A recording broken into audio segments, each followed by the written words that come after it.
Well, good morning and welcome back. I'm out here over at COSI, and even though they're closed for the next couple of weeks just to get ready for their new exhibits and do some cleaning, the science is still continuing, and so because of that, I'm over here with Kelly.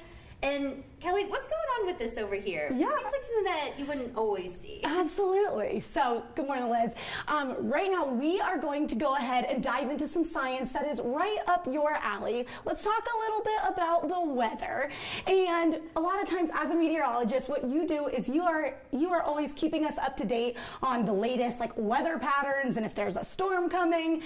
And oftentimes, when I think of a storm, I think of lightning. Yeah. And so, actually, I should ask you that. As the meteorologist, what is lightning, Liz? So, you're right. Lightning is almost always one of our biggest concerns with thunderstorms. There's usually wind, there's hail. Sometimes we'll even watch for the threat for tornadoes if a storm's becoming strong or severe. But lightning can be almost one of the most dangerous parts because it's that visual reminder that even our clouds have an electric charge to it. And there's always those positive and negative charges that are floating around.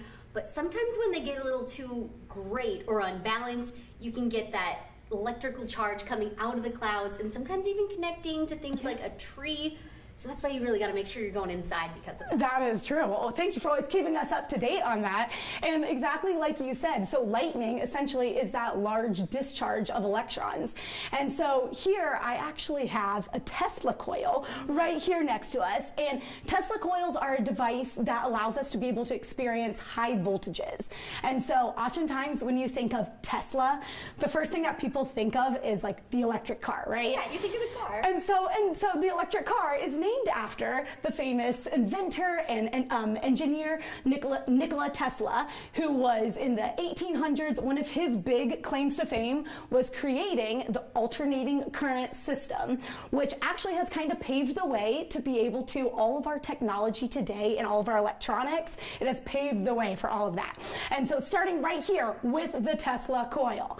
And so this right here has alternating currents, and should we see if we can get a lightning-like effect when we turn it on? I like that. This sounds like fun. All right, let's see what happens here. So right now we actually have this device plugged in to a power source. So we have it plugged into the wall, and we're going to go ahead and turn it on here and see if we can create some of that lightning. All right, 3, 2, 1. And let's go ahead and turn off the lights. Wow. And so what you were actually just seeing there is a ton of electrons that were discharging from our device. So similar to how you talked about how lightning is a large amount of electrons moving, right? So this is just moving through the air in that same similar way.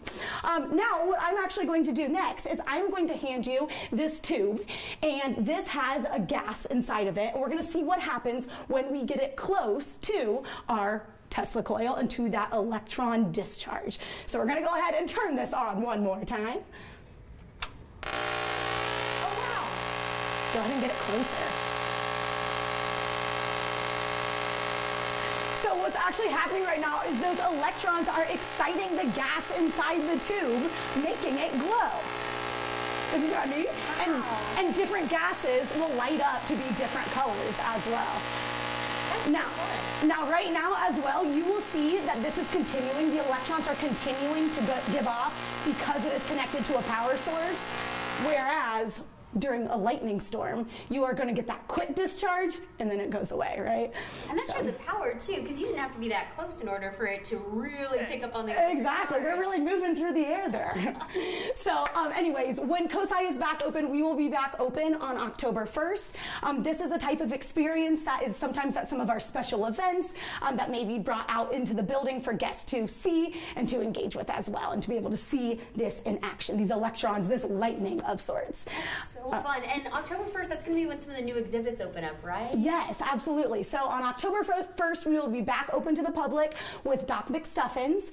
And then a couple weeks later, our pterosaurs exhibit is coming, and we are super excited at COSI for both of those exhibits. Those are going to be so much fun. Yes. And if you're interested in figuring out more about those new exhibits, double checking the dates that might work for you after they open up, you can head over to their website, cosi.org, or to watch this cool experiment again, you can head over to our website, NBC4i.com.